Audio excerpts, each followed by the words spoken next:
What's up everyone? Another day, another vlog. So ngayong araw na to andito ulit ako para magbigay ulit ng experiences, ah, mga nangyari sa buhay ko, anong dapat gawin. Okay, so bago tayo mag-start, okay, dito pala ako naglalaba ulit. Okay, kasi gusto kong malaban na yung mga damit ko. Okay, so syempre habang nagkwentuhan tayo, lalaba ako para double purpose. Okay. So ngayon,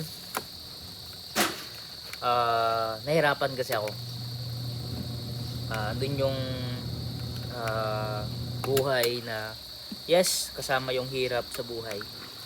Pero alam nyo yung parang sobrang nahihirapan ka na kasi ang dami mong iniisip, ang dami mong i-consider, yung parang gusto mo nang umalis sa mahirap na problema, sitwasyon. Una sa lahat, sobrang hirap yung especially yung sitwasyon ko sa korte.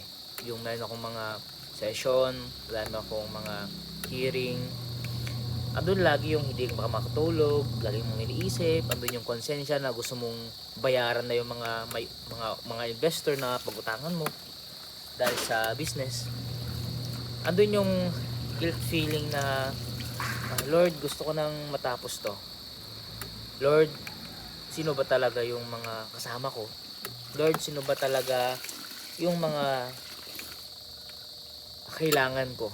Hindi para gamitin, kundi maging blessing po ako, Lord. Andun yung parang kailangan kong tignan side by side na Lord, parang hindi ko na kaya. Yung parang magpapatuloy pa ba ako? Kasi pag hindi ako magpapatuloy, ang daming mangyayari sa akin, ang daming madadamay.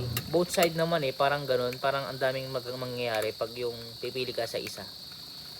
Sabi ko, ang hirap magpatuloy, especially wala si mama.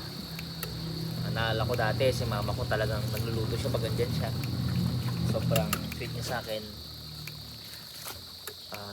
Magluluto siya, yan, maghugas siya ng magkuhan siya ng damit ko, kaya nito maglalabas siya ng damit ko kahit pagod na siya. Tapos nung umuwi siya, yung gusto niya laging may pagkain kahit na madami kaming utang, yung parang utang ulit siya para meron kaming pangkain. Kasi ang nanay napaka needful ng isang anak, kaya malaking kawalan sa isang pamilya na walang nanay. Pero I'm thankful because andyan si mama ko na nagsusupport, binabayaran yung iba kong utang, bibigyan siya ng pangkain namin, whatever. Pero as of now, focus kami dun sa pagbayad ng utang. Okay, pinaglalaban nila ako na hindi makulong. Pero if this is the God's will, I will go to jail. I will accept the fact na kailangan kasi. Madami pa akong iniisip. I have 300k sa tao na may bounce, meron ding cheque, meron ding tao na binigyan ako ng collateral. Yung gusto mo nang ibalik yung mga nahiram mo, pero ang hirap. Ngayon, sa food naman, wala nang problema. Blessed ako sa boss ko kasi binibigyan na lahat sa food, whatever, ang Colgate and ever. So, salamat sa boss ko rin na yan, sa Cordon Mama. And then, yung mahirap ulit is yung ang hirap mag-decide kasi wala kang, hindi rin mo rin kasama lagi. Yes, totoo dyan yung magulang mo. Yan si Papa, pero hindi ganun kami ka-close. Yan si ate ko, hindi rin kami ganun ka-close.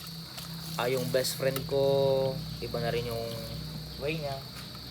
Baga sila nasa full time in the ministry sila, ganun. Tapos ako, we are in the business, we are in the secular. So wala kang pagsasabihan, sobrang hirap. Kaya sobrang hirap yung ganitong sitwasyon. Yung minsan mapapayak ka na lang, yung gusto mo nang sumuko. Sobrang hirap. hirap magplano kasi wala kang security, especially yung sa mga sitwasyon na ang hirap ng sitwasyon, yung hindi ka makapagplano kasi may utang ka, hindi ka makapagbigay ng oras mo sa isang tao, hindi ka makapag-commit sa mga bagay na gusto mong gawin kasi you have a responsibility. Kailangan mo nang ayusin, kailangan mo nang i-clear. So, mga ganong sitwasyon. So, alam nyo, yung mga ganitong experiences ko, ang ginagawa ko, kumakanta ako, iniiyak ko lahat. Kasi, I have no choice. Dahil, wala. May mga sarili-sarili na silang responsibility. Diba? Mama ko nasa ibang bansa, papa ko may trabaho, ate ko di kami ganun ka-close, sa isang bahay siya.